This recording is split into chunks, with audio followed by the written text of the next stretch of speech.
Your Excellency, my brother President William Samoei Ruto, all distinguished ladies and gentlemen who are here this morning, we have come here today for a very solemn occasion. And I'm happy that this function has been arranged to take place here at KICC.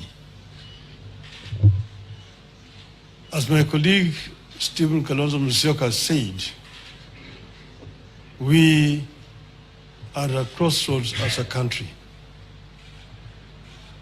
And times like this requires leadership,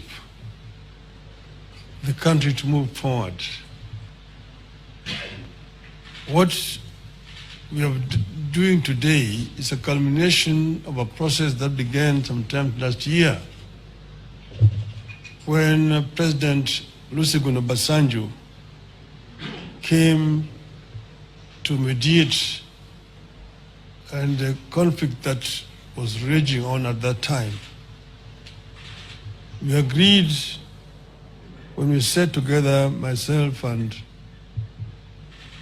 Brother William Ruto, that we would follow the route of dialogue.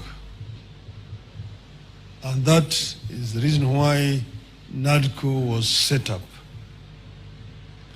NADCO then proceeded to dialogue and ended up with a very voluminous report which has contained some very fundamental recommendations.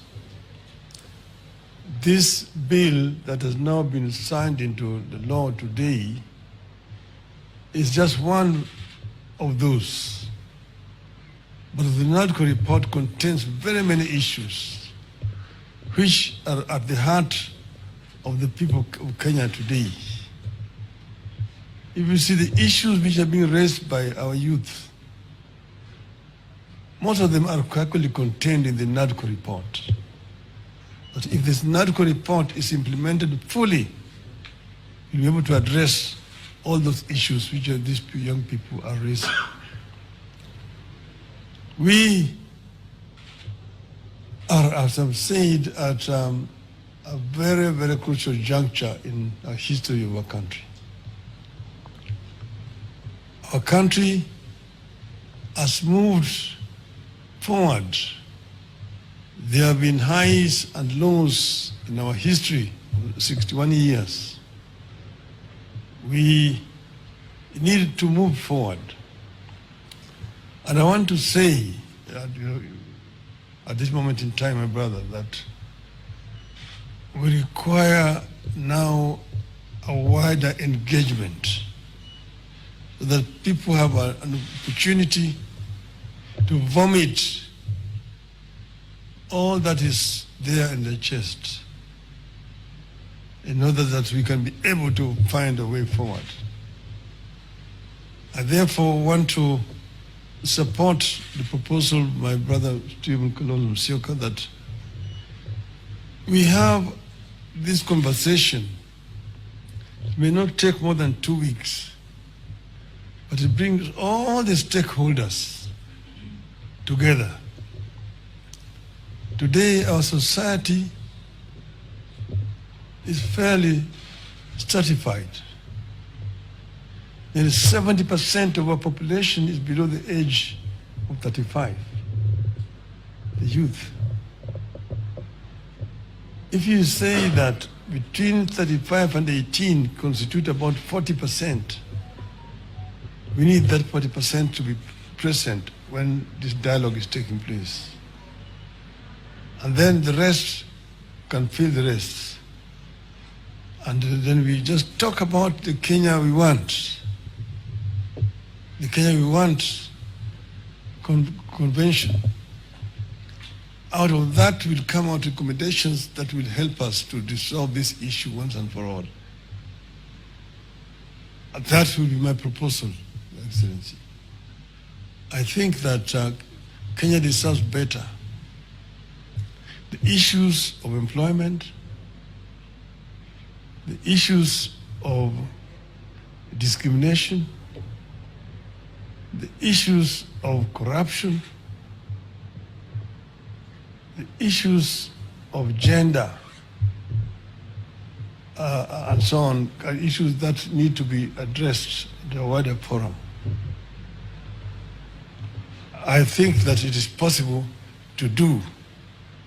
It is possible if there is a will to do it.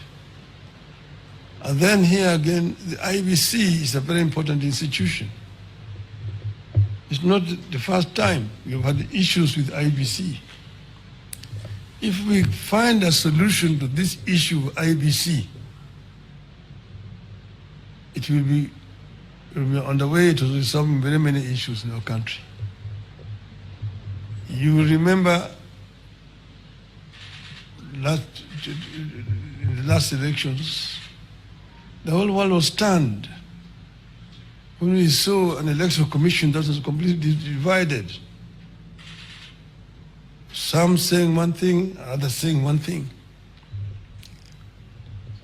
You may be happy that, the other group ruled in my favor. But what example are we showing the world as a country? That in the process of very important exercise, the commission is divided. Nobody knows whom to believe up to today. It is a shame on us.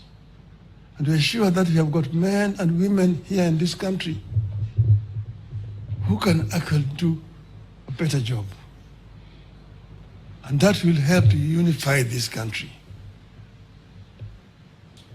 Last year, we lost 75 precious lives. This year we lost another over 40 lives. To say nothing about those who have been wounded, have been hurt. We must prevent this from happening in our country. We should not allow this to continue happening cyclically. Let us find a lasting solution to this problem. We are ready to engage so that we find a solution to this problem. As Azimio of Kenya. With those many remarks, Your Excellency, now may I have the pleasure to invite my brother, President William Ruto, to address you. Thank you. I think before I make, just hold on. Before